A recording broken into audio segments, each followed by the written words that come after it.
care, lead, innovate, motivate, balance. These 5 tenets reveal ways of creating a more profitable and customer-centric pharmacy. What will you discover when you climb with RMS? Hello, welcome to Climb, presented by RMS. I'm honored to be here again today. Let me get my screen shared. We'll get started. There we go. Great. So, welcome everybody. Hello, RMS climbers. My name is Emily Cannata. For those of you that haven't seen me yet, I have been lucky enough to speak about a few topics on Climb over the years. My professional background is I'm a business coach and consultant. I've been working in the pharmacy landscape since 2010. I'm also an entrepreneur, and I'm also a professor of business and management classes. I'm super excited to be here again to share some insights around delegation. So last month, I shared some tips on how to better manage your time, and an important next step would be to time management would be delegation. So just like we've discussed in the time management session, you have to really know yourself, right? And understand what you're spending your time on. But most importantly, you have to do that evaluation, right? You only have so much time in a day. We all only have 24 hours. So delegation is really, it's a very difficult topic for most of us to gather around and understand, because we have to give up control. So let's dig in. So I'm going to be sharing the secret right off the bat. The secret to success in terms of delegation is,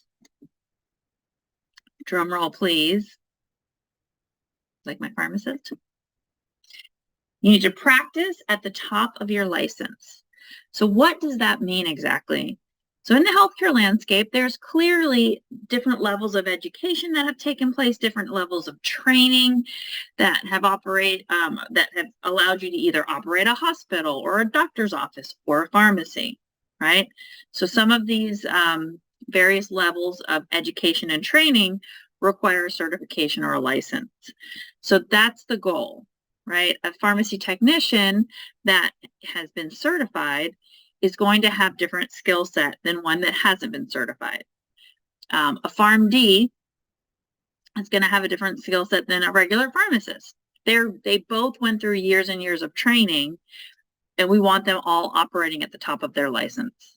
Okay, so that's what I mean by focusing on what you're trained to do, that you are the one that can do that, right? Nobody else can take that off your plate, but you can take certain things off your plate and give them to others that might be able to better manage various other tasks. Okay, so doctors in a hospital system, they're hiring people to do the mountain of paperwork, right, that's required to practice medicine. Does a doctor fill out and file paperwork? Some, but not most of it, right? And you wouldn't even trust that doctor if you walked into their office and saw them filing paperwork and behind the desk answering phone calls. That is not what they're paid to do, right? It's just a basic principle to keep in mind as we go through this delegation discussion today. Okay, so also just to reiterate, we want you to focus on what you're good at, right? What are your strengths? What are you trained to do that nobody else can do? Another example of that would be, I picked a swimmer because it's less divisive, right? Michael Phelps is arguably, he's won every medal, more medals than most, and potentially the greatest swimmer of all time. And would you say to Michael Phelps, Michael, what you really need to be focusing on is mowing your own lawn? No, you would never say that to Michael Phelps, right? You want him to be refining his skill. You want him to be practicing. You want him to be getting the training that he needs to improve his level of swimming, right? So you pay somebody to mow the lawn. He should pay someone to mow his lawn. And I don't know. I'm not in that household. I don't know. Maybe he does mow his own lawn, but I'm thinking that he doesn't, and he probably would be better off paying somebody to mow his lawn than for him to spend time trying to get really good at that skill. He needs to focus on what he's really good at. And that's what we want you to do today, is start focusing on what you're really good at and delegate things off. Pay people to do the things that, you're going to be taking off your plate. But this is not to be judging in any way. All tasks are important. Mowing lawns can be a very lucrative opportunity. And it's a valid and a very important skill set to have. I'm not negating that in any way, shape, or form. I'm just saying, in terms of what we're talking about today, you're going to have to make some decisions. What are you really good at? Focus on what you're good at and operate at the top of your license. Okay, those are the key principles going into this to help you start thinking it through of what can you actually delegate off your plate. Okay, awesome. Now, next up for my history buffs, who is this guy? Our wheels are turning.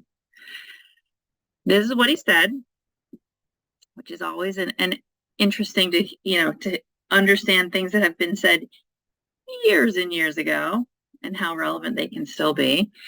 So what he said is, the best executive is the one who has sense enough to pick good men to do what he wants them to do, but enough restraint to get out of their way. That's me paraphrasing. And this was before it was PC, because women also can be represented here as well, right? This is good old Teddy Roosevelt. Okay, so take some advice from him. What the key to success in terms of delegation, besides figuring out what you're really good at and operating at the top of your license, is figuring out who on the team is going to be the one that can do the task that you're delegating off your plate, and getting out of their way once you've delegated something. All right. So we're going to start out with delegation. I teach this in a lot of my classes, and I have seen quite a few definitions of delegation. And my favorite is from Wikipedia. I don't know. I think it's just more comprehensive than the others that I've read about. And I've done a lot of research on it. So delegation is the assignment of authority to another person. Typically, it's from a manager to a subordinate. That's the typical scenario. This person is being given authority to carry out specific activities or tasks, and it's the process of distributing and entrusting work to another person, and therefore, that's one of the core concepts of management leadership. I love it, right? Delegation is called a lot of things as well. It can be considered a style of management. It's considered an art form. It's considered a gift that you give to your team to help develop them, and so on, right? But primarily what I love about this definition is that it is entrusting the work that you need to do to another person, right? You're not abdicating that responsibility. It's still your responsibility. You're just seeking help from the right people to help you. And that's why you hire people, because everyone needs help, right? Nobody does this business alone. So delegation basically means that the employee that you're delegating to can act and initiate independently. They're assuming responsibility for some of the tasks, but ultimately the buck stops with you. And if something goes wrong, you either help course correct it right away, or, at some point you're going to have to help course correct. But ultimately that responsibility, the onus is on you. Delegating takes time, right? This is not something that you do frivolously in the whims, right? This is something that takes time to think it through, preparation, training, patience, etc. Right? So this is something that you kind of chip away at the low payoff, non-essential tasks on your list. We're going to get to that list soon. Don't you worry. So you kind of get rid of the things one at a time, and then it just helps hone in that skill of yours. It's a muscle, right? You don't expect your bicep to get big by not using it. You got to use that muscle. So starting out with small things, that is going to be your second secret to success. So what do you delegate? It's a great question.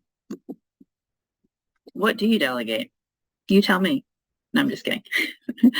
It's a great question, and it comes in two parts, right? Because you've got your personal lives and you've got your professional lives. And of course, we're going to be focusing and honing in on the professional side of things today.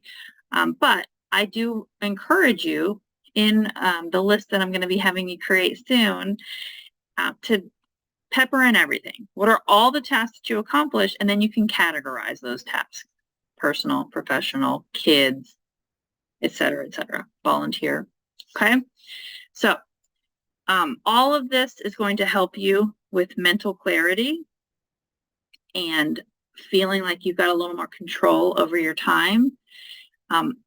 So professionally, things that you might want to ask in terms of what you should delegate, is this task something that someone else can do, right? Am I operating at the top of my license? Is this something that I'm really good at and I've been trained on?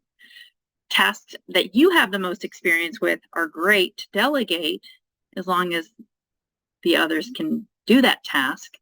And the reason why something that you have a lot of experience is easy to delegate is because you know it backwards and forwards. So you are really going to have an easy time explaining that to somebody else. The other way to look at it, you should delegate tasks that your staff has more experience with, because it's going to make it easier for you to just get it off your plate. Okay, I've got to do this, but I'm going to make sure that Susie can do that, right? She's been doing that for 10 years. That's going to be something that is officially on her plate, et cetera, et cetera. She reports in, figure out that reporting in system. It's another way to decide what to delegate. And you want to make sure that you kind of pepper in, you don't just dump everything on one employee. That's called performance punishment, because you know that person can handle it. And we're going to get into some of these intricacies here coming soon. All right. One thing that delegation is certainly not is abdication, right? The responsibility still is on you, right? So delegation, again, I'm going to say it again. Delegation is not abdication. If the person fails at what you've delegated, that's your responsibility. Okay? Basically, that's something that you need to course correct if they're not meeting the standards. Okay? We're going to walk you through the steps so that you never have to have that happen. Fair? Cool. So, we are big fans of Simon Sinek in this room. All of us. Why should you delegate, right? You always want to start with why. Simon Sinek's book, Start with Why. Number one, it's going to allow you to get more done, and it's going to help you reduce your overwhelm. Check. Number two, it's going to help you be a better leader to your team, because you're thinking through quite a bit of this and you're helping to coach them and develop their skill set. And last but not least, it allows your team to develop and it provides them opportunities to shine. Now, I work with the next generation of college graduates, and one of the reasons why they sometimes get a reputation of being job hoppy is that they start a job and maybe aren't giving opportunities for development, and they feel stuck. So this is why I also encourage you to really allow this as opportunities for your team to learn new skills, have more responsibility, feel more appreciated, be recognized for the jobs well done, etc. Okay, give your team opportunities to shine. It's going to make them sticky. They're going to stick with you. That is one thing that the generation wants, is opportunities to develop and grow. All right. And it's going to help you too. Why not? It's a win-win. So some keys to prepare. First and foremost, I'm going to tell you to self-evaluate, right? Here's some questions to ask yourself. Do you struggle with getting things done? Does there never seem to be enough time for you to get everything done? Do you wish you had more free time? Are you stressed out sometimes? Do you feel overwhelmed sometimes? Would your team benefit from growth and development? And can your leadership and coaching skills be improved? If you answered yes to any one of those questions, delegation is for you. Okay? So your next step is to create a list I encourage you to use Excel or some sort of document that can be done online. All the activities, all the tests that you do, write it down. And you're lucky enough that RMS is going to be providing you with a document. It's going to help you with this daily log of activities. I recommend you do this for at least a week, possibly 2, just to see if you had a fluke week. A couple weeks will help you identify what you're really spending your time on. And it's going to help you categorize those different areas, right? So is this something that I have to do for my professional life? Is this my personal life? Is this my kids' life? Is this volunteering? You'll be able to categorize, and then you'll be able to start delegating. Okay, one thing at a time. Delegate one thing at a time off your list. Okay, that's one part of it. Step 1. Once you've done this evaluation, you kind of know what you might be able to delegate off of your plate. Then you want to ask yourself a couple of questions. Should I delegate it? On the line item of what you're delegating. Am I operating at the top of my license? Is there someone else who has expertise or the necessary information to complete this task? Does this task provide the opportunity to grow and develop someone from my team? Is this something that task that is going to recur in the future? Or am I delegating a one-off? Okay, decide that, what's important. Do I have enough time to delegate this job efficiently? Awesome. Answer all those questions. You're good. The next step would be, how do you get started? Right? So we've kind of just been preparing, essentially, right? That's all prep work that is absolutely necessity. I've combined a few resources here, not only from my own personal experiences through business coaching and teaching and all of that, but also from a book that's called If You Want It Done Right, You Don't Have to Do It Yourself. That's by Dr. Donna Jeanette. And then there's also a method called the 360 Delegation that's developed by Profit Factor's Timothy Francis. And I've sort of combined all of these things into 10 things to do. All right. Number 1, prepare. Y'all have already done that. We've talked through that. Okay. You've already started that process. The next step would be a deeper dive. You start with one thing that you're going to delegate off your list. Because again, we're building that muscle. Step 2, what is your vision? Like, help yourself and the employee that you're going to delegate to understand the big picture. What is the purpose of delegating something to them? You want it to be, here's what we want to get done, and this is what success looks like. Actually provide an example. That's sharing your vision. This third part is resources. So how are you going to incorporate all of the time, energy, money, access? Maybe it's a username and a password they need. Maybe it's a key to a door that they don't have right now. Maybe it's, where are we storing this thing that I'm delegating to you? Is it Dropbox? Do they have access to the Dropbox for the company? Et cetera, et cetera. It could be the availability of the schedule, right? The hours that they need to work. It's going to be the knowledge. Maybe they need to do some research. You're going to have to give them time to do that research. It could be that they need to seek others' help, right? Maybe there's others involved in this delegation. It's not just this employee. So think all of the resources through. I'm going to repeat this a couple times. If you don't think this part through, the resources that they are going to need to be successful, this is going to become the biggest pain in your rump you've ever experienced, because you just want it done, right? You just want it off your plate. But if you haven't thought it through and all the resources this employee is going to need, they're going to bug you and come back and need an answer and need access. And you're going to be the bottleneck, right? You're going to be the holdup. So you really have to think things through to make sure that you're providing them everything that they need, all the resources they need to be successful. You're setting them up for success. Okay? This is where you get frustrated, is when you don't do a good job on understanding the resources they need to accomplish that task that you're delegating to them. Okay? I think I made that clear. Then you have to lay out all of the all the tasks very clearly and specifically. Nothing is too specific, right? At the end of explaining to them the task that they're supposed to be doing, have them repeat it back to you. What did you hear me say? What exactly are you going to be doing? That's going to ensure that they understand what you just told them. Okay?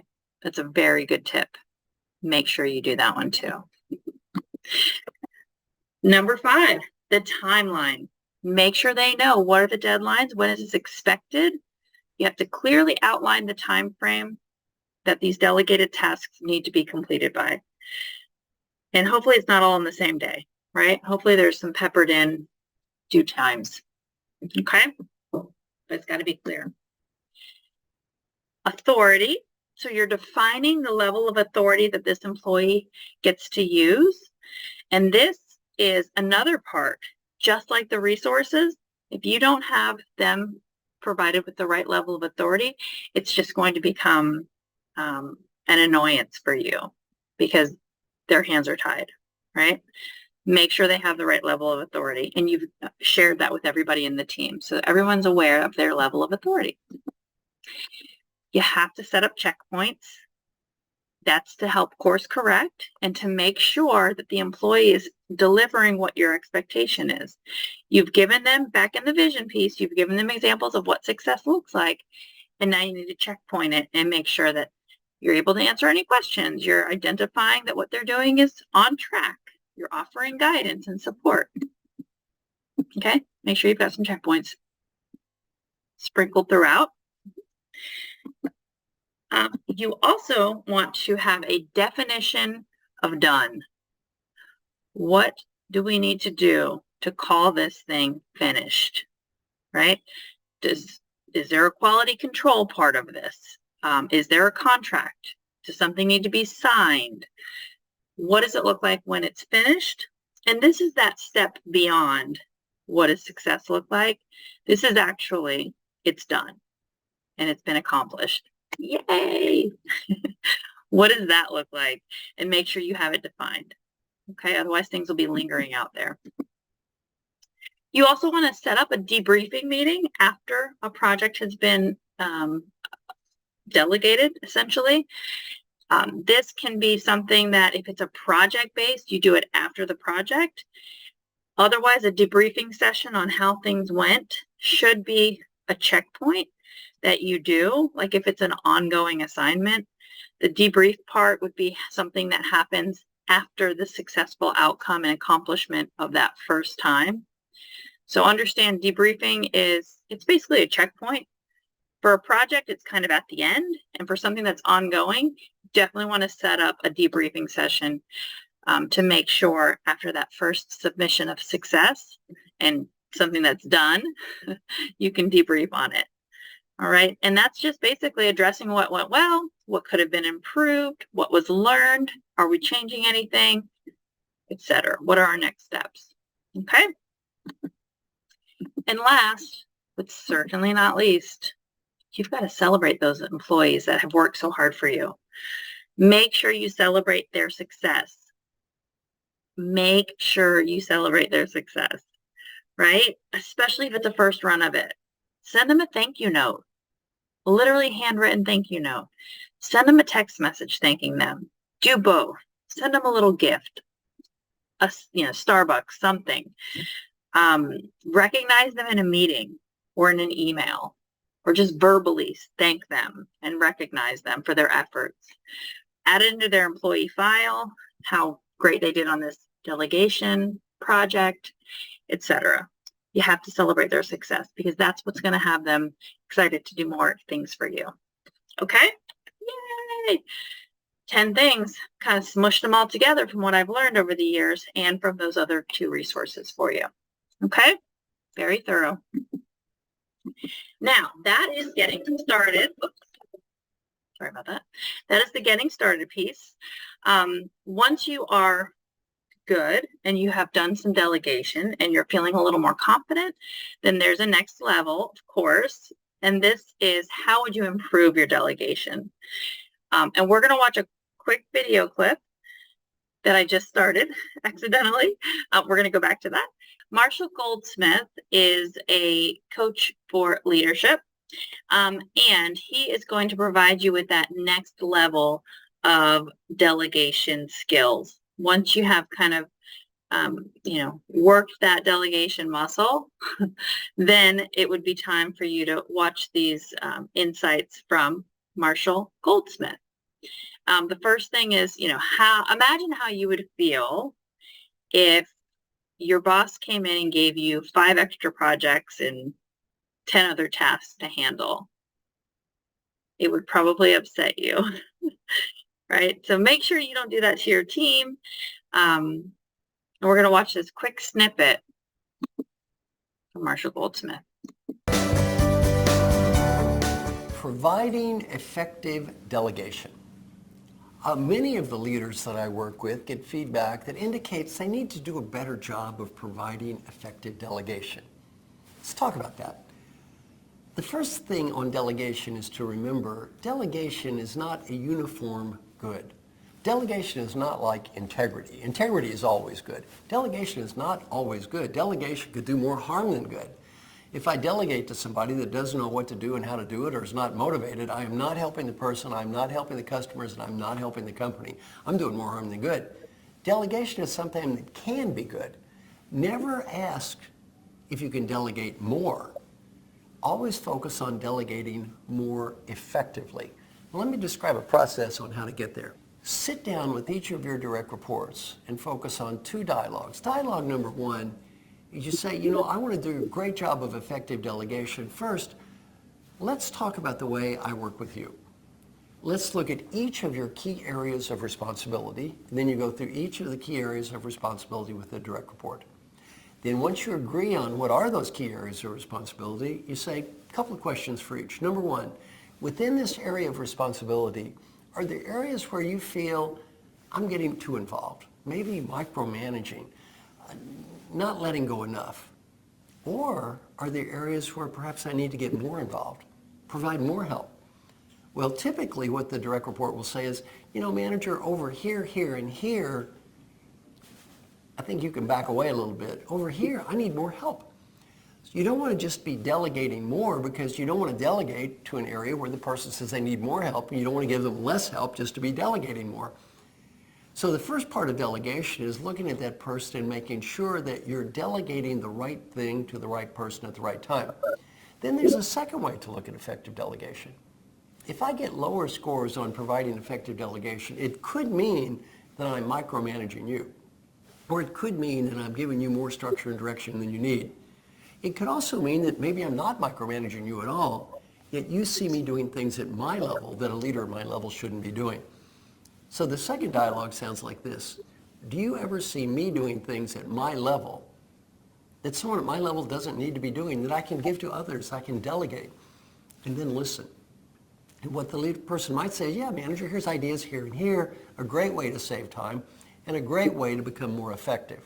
So 2 elements for effective delegation. 1, make sure that you're delegating appropriately on each area of responsibility, letting go when you need to let go, and providing help when you need to provide help. And 2, get that input that indicates, are you doing stuff that you don't need to be doing at your level? And maybe that's something you can delegate and give to someone else. All right. So what did he just say?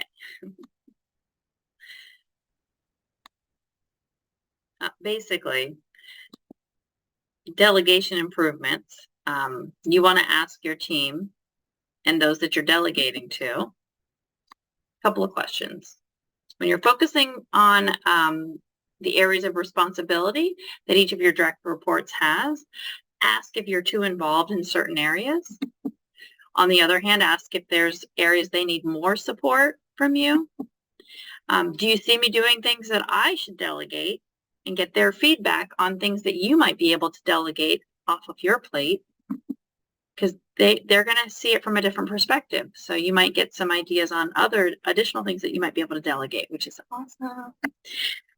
Also think it through and ask them about any type of process improvement that they can think of, or any type of automation that can help them become more efficient and effective. So essentially, you're starting to coach them to be better at delegation in terms of what might they be able to improve in terms of a process, or perhaps some sort of automation from something that you've got going on in the pharmacy. And last but not least, ask them if there's anything on their plate that they could potentially delegate to support or to an admin within the organization. All right, we're rounding it out. So a couple things to remember in terms of delegation and these skills. When you delegate, it does not have to be as good as you would have done it, right? Does the end result look like the examples of success that you gave during the visioning statements? And can you call it done? So keep that in mind. Doesn't have to be how you would have done it, right? We got to let go of that control. You definitely have to be appreciative, right? Overall, did it help you with completing tasks? Did it help develop your employees' skills and help them grow and shine? Did it help you develop some leadership and coaching skills for yourself? If yes, yay, you accomplished it. Awesome. And last but certainly not least, if the employee completely failed, that's on you, not them. So keep that part in mind as well. All right, so the RMS is going to provide you with an assessment that's going to help you answer a couple of questions, and then it's going to get your current level of delegation skills. So be sure you fill that out. Don't worry, this is not graded. It's really essentially just a way for you to look at ways that you can improve your delegation skills. You got to start somewhere, right? So do this quiz, understand what you're good at and where you might be able to make improvements. And then last but certainly not least is some of the takeaways from our day today. Just understand that delegation is the natural next step to better time management. You want to make sure that you're operating at the top of your license, focusing on what you're good at. Reasons why you want to delegate: it's going to help you get more done. It's going to help you be a better leader, and it's going to help you develop your team. You always want to start out by assessing yourself. Use the RMS tool that they're providing to track all the things that you do in and day out for at least a week. Follow the steps that I provided for you today, the 10 steps to success. Once you're really comfortable, then start working in some of those other questions where you're talking to your direct reports, getting some feedback. Don't start out there, though. You want to be, fairly rehearsed in your delegation skills before you take that on. And remember, the result doesn't have to be the way you would have done it, right? It just has to be good enough, right? We've got to learn to let go of some of that control. And last but not least, make sure you take the RMS quiz in terms of your delegation skills to help you make a path for improvement. And that's all I got. Thank you so much. If you have any questions, please let us know. The RMS Climb Checkup is the roadmap to maintaining a healthy pharmacy business. Schedule your Climb Checkup with an RMS pharmacy expert today.